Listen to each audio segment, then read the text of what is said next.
The other thing too, which I love talking about, is the promise of AI. And there's so many aspects of AI, and I won't belabor it in this conversation, but there's so many aspects of AI that are actually going to be hugely critical in helping us surface ideas. But one that is just right, to the point we're talking about. The Harvard Business Review, when it came out with its first article about the creative capability of generative AI, the first thing they point to is the ability to make connections among divergent concepts. Mm. Exactly what we're talking about. Yeah. So now we can actually play with the AI and say, okay, whatever you like to use, Claude, ChatGPT, whatever. I'm struggling. I'm an event planner. I'm struggling with how to make this feel different. And I have a notion that maybe I can learn from the world of education or the world of engineering or yeah. You name it. You put the prompts in, right, and let's see what AI comes up with. Right. So you get to kind of brainstorm with AI, and then he comes back and you go, this is interesting. What if we pushed it in this direction or that direction? Right. But so many products and services are examples of just that, worlds coming together. I found my personal use of AI in business and in my personal life, and mostly in business, is the hard work or the real work or the thinking is the direction I'm giving. Call it a prompt, whatever. I call it the direction. And my point of departure, the origin of the direction of the prompt, of the language I'm using, the more thoughtful I am with it, the more strategic and the more iterations I have, the better my result is, where therein lies the creativity.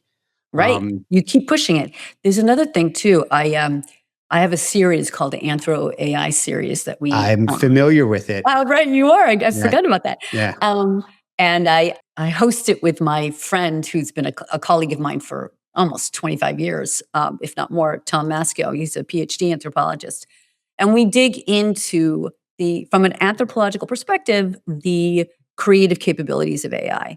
And one of the segments that I recently posted, and by the way, if you decide to follow my newsletter, I'm going to have a kind of a total conglomeration of all of this, so you don't have to follow each one of my segments separately. But one of these segments I point to is how what I find the most powerful aspect of AI is when it does its thing, right? Gives you its godlike answer, and then it asks you another set of questions. That's the power, right? So when this goes back to the curiosity point. Let it ask you questions and ask it questions, right? It's not just a receiver of questions. It also poses questions. How awesome is that? Go back and forth with each other with questions. Again, like when these words like curiosity get thrown about, I'm glad it's in the vernacular, quite frankly. It's just, what does that look like? What does that feel like? How do you really engage with it, to use the word you said, and leveraging AI to be that curiosity tool or toy is, I think, one of the greatest ways to really enhance or harness your sense of creativity. I think that's it, enhance and harness, which is, you could say that about any tool, a hammer or Claude. Sure. Exactly. And I think that, when I heard, have it write a prompt for you, I was like, innately, like, you're way smarter than me, and I'm not like blowing smoke up, what. It's just like, but innately, I didn't have the language for it, but I was like, so wait a minute. Not only is it going to the mean or the most likely answer, but now we're asking it to ask the questions or the direction for us. It was like, there was something repulsive to me about having it write prompts for me or asking it. I was like, where am I in there at all, other than the pushing the button of the request? It's so, I don't know. It's almost like, I like that it asks me questions, though. No, I like that it asks me questions. But what I was saying was that there are certain people that just say, write me a prompt for this. And I see. It's like, lazy and weak, and there's no thought. And I was chuckling when you were saying you like when asked. We've created an engine for our proposals, and it asks me questions, And we're working on having the questions be more and more facilitative each time, as opposed to Perfect. and yes, no, more of Right. this, less of that. And that is not easy. No, you know no, it's a no. real Right. it's the work before the work. Questions are everything, right? And to go back to curiosity, right? That's what it is. It's asking questions. And I'll never forget. So here I was, I studied economic anthropology. That was my focus. Um, and I really believed in the importance of combining business with culture. And at the time, I'm quite old now. So at the time when I was leaving my studies, everyone looked at me like I was nutso.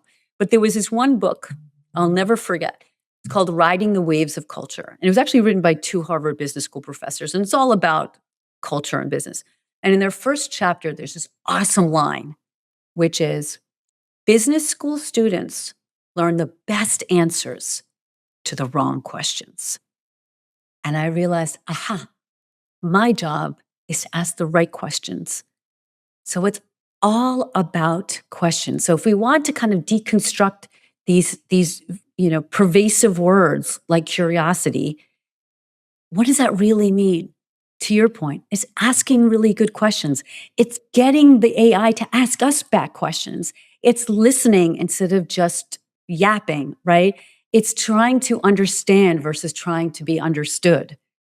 It's trying to be interested instead of just trying to be interesting. And so I think there's like so much depth to all of it. And I appreciate that you challenged me by saying there's so many words out there, because I agree. And it Yeah. frustrates me Yeah. that they're thrown about without real heft, Right. without real acknowledgement of what they mean. And the irony is, these are large language, whatever language learning, it's all in language, right? That's the Oh, existing, it's all in oh, totally. The language. first thing you learn in Anthropology 101 is language is culture. Yeah. Which is why no anthropologist will go into the field without understanding the native language that they are trying to penetrate, because it's the values, the stories, the way, the life ways are embedded in the very language they use. Now, that could be oral, it could also be physical, right? It could be what you wear. All of that is language.